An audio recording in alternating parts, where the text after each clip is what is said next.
Baik, bismillahirrahmanirrahim. Assalamualaikum warahmatullahi ta'ala wabarakatuh. Hamdan wa syukronillah wa salatu wa salamu ala rasulillah Sayyidina wa maulana wa rasulana wa habibana wa nabiyana wa maulana Muhammad ibni Abdillah la hawla wa la quwata illa billah. Asyhadu an la ilaha illallah lahul malikul haqqul mubin wa asyhadu anna Muhammadan abduhu wa rasuluh shadiqul wa'adil amin. Puji serta syukur kita panjatkan kepada Zat yang menyuruh kita semua untuk selalu bersyukur, yaitu Allah Subhanahu wa Ta'ala yang Maha Ghafur. Salawat serta salam selalu terlimpah kepada junjungan alam Habibana wa Nabiyana Nabi Muhammad Sallallahu Alaihi Wasallam, dan juga selalu tercurah kepada keluarganya, pada sahabatnya, para tabiin, tabi'innya, dan juga semoga selalu tercurah kepada kita selaku umatnya. Amin ya Allah ya Rabbal Alamin.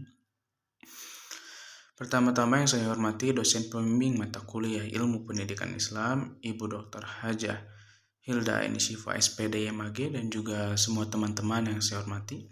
Pertama-tama perkenalkan, nama saya Dayus Febriansa dengan NIM 119200259. Pada hari ini saya akan mempresentasikan PPT mengenai lembaga dalam ilmu pendidikan Islam. Lanjut saja ke materi yang pertama.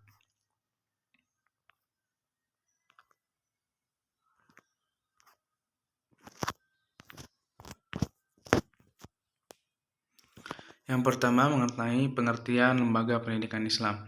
Secara etimologi, lembaga adalah asal sesuatu, acuan, sesuatu yang memberi bentuk pada yang lain, atau organisasi yang bertujuan mengadakan suatu penelitian keilmuan atau melakukan suatu usaha. Sedangkan, secara terminologi, Amir Day mendefinisikan lembaga pendidikan dengan orang atau badan yang secara wajar mempunyai tanggung jawab terhadap sebuah pendidikan. Maka, dapat diartikan lembaga pendidikan Islam adalah suatu wadah atau tempat berlangsungnya proses pendidikan Islam. Dari definisi di atas dapat disimpulkan bahwa lembaga pendidikan itu mengandung pengertian konkret berupa sarana dan prasarana dan juga pengertian yang abstrak. Dengan adanya norma-norma dan peraturan-peraturan tertentu serta penanggung jawab pendidikan itu tersendiri.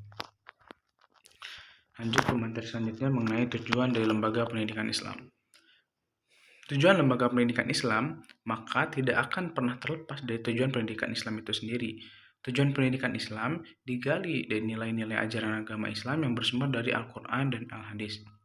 Sedangkan menurut Muhaimin, lembaga pendidikan Islam secara umum bertujuan untuk meningkatkan keimanan, pemahaman, penghayalan, dan pengalaman peserta didik tentang agama Islam, sehingga menjadi manusia muslim yang beriman dan bertakwa kepada Allah Subhanahu wa Ta'ala, serta berakhlak mulia dalam kehidupan pribadi, bermasyarakat, berbangsa, dan juga bernegara.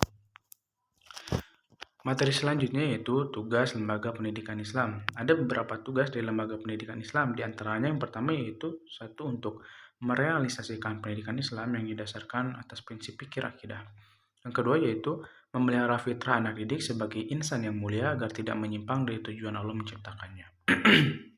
Dan yang terakhir, yang ketiga yaitu untuk memberikan kepada anak didik seperangkap peradaban dan kebudayaan Islami dengan cara mengintegrasikan antara ilmu-ilmu alam, ilmu sosial, ilmu eksak dengan landasan ilmu-ilmu agama.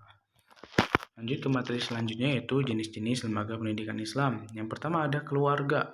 Keluarga menjadi faktor utama dalam sebuah pendidikan, baik itu pendidikan Islam maupun pendidikan umum, karena anak atau peserta didik paling dekat, paling sering itu berjumpa atau bertemu atau bersatu dengan keluarga. Nah, yang kedua ada pondok pesantren. Pondok pesantren merupakan salah satu lembaga khusus yang dimana di dalamnya menjelaskan atau mengajarkan tentang nilai-nilai keislaman, baik itu dari yang mendasar sampai yang tingkat atas. Nah, yang ketiga ada masjid.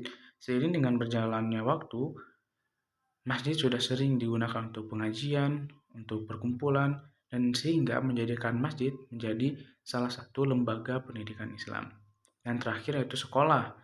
Di sekolahan selain kita mempelajari pelajaran-pelajaran umum, kita juga sering mempelajari pelajaran-pelajaran agama, yang mana menjadikan sekolah menjadikan salah satu jenis lembaga pendidikan Islam. Nah, mungkin sekian materi yang saya sampaikan. Kurang lebihnya mohon maaf apabila masih banyak kesalahan dalam penyampaiannya ataupun dalam materinya. Wallahu muwaffiq ila aqwamit thoriq. Assalamualaikum warahmatullahi taala wabarakatuh.